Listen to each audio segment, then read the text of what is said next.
الحمد للہ رب العالمین والعاقبۃ للمتقین والصلاة والسلام علی سید الانبیاء والمرسلین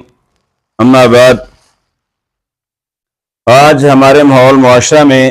خامند اور بیوی کی لڑائی یہ بڑی کثرت کے ساتھ پائی جاتی ہے۔ آئے روز طلاقوں کا سلسلہ جاری و ساری ہے اور بے شمار وجوہات ہیں، جن میں سے ایک وجہ جادو بھی ہے۔ جادو کے ذریعے خامند اور بیوی کی لڑائی کرائی جاتی ہے، اور اس میں بیشتر ایسے واقعات سامنے آئے ہیں کہ خامند کو بیوی سے بدبو کا آنا، ایک دوسرے سے نفرت جو ہے دل میں پیدا ہونا،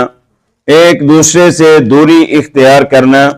اور ایک دوسرے کے بارے میں بدگمانی دلوں میں پیدا ہونا، چھوٹی چھوٹی باتوں پر لڑائی جھگڑا جو ہے کثرت کے ساتھ رہتا ہے۔ تو یہ ایسی حالت ہے جو بڑی تکلیف دہ ہے۔ تو اس سے بچنے کے لیے بجائے پریشانی کے، بجائے دوری کے، بجائے طلاق کی طرف جانے کے، اللہ رب العزت معاف فرمائے،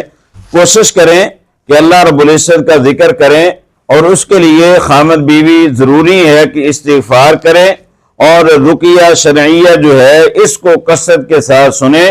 اور سورۃ البقرہ کی آیت نمبر 102 جو ہے اس کی کثرت کے ساتھ تلاوت کریں۔ کم از کم جو ہے 41 مرتبہ اس آیت کو صبح و شام پڑھیں، تو انشاءاللہ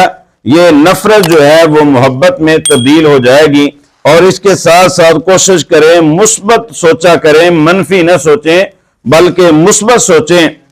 تو اس سے انشاءاللہ دلوں میں محبت پیدا ہوگی، پیار پیدا ہوگا، الفت پیدا ہوگی۔ اور یہ شیطان جو ہے وہ کوشش کرتا ہے خامد اور بیوی کے درمیان جدائی ڈالنا۔ وَيَتَعَلَّمُونَ مَا يُفَرِّقُونَ بِهِ بَيْنَ الْمَرْءِ وَزَوْجِهِ، جادوگر جادو سکھاتے ہیں کہ خامد اور بیوی کے درمیان جدائی کیسے ڈالنی ہے۔ تو جادو کے ذریعے، اور شیطان بہت زیادہ خوش ہوتا ہے، حدیث نبوی میں آتا ہے جب اس کا کوئی بھی چیلا آ کر اس کو بتاتا ہے کہ آج میں نے خامد اور بیوی کے درمیان جدائی کروائی ہے، تو شیطان اس سے بہت زیادہ خوش ہوتا ہے، اس کو انعام دیتا ہے، تم نے بہت اچھا کام کیا ہے۔ تو جادوگر اور اسی طرح شیاطین ان کی کوشش ہوتی ہے کہ خامد اور بیوی کو جدا جدا کیا جائے، لیکن جب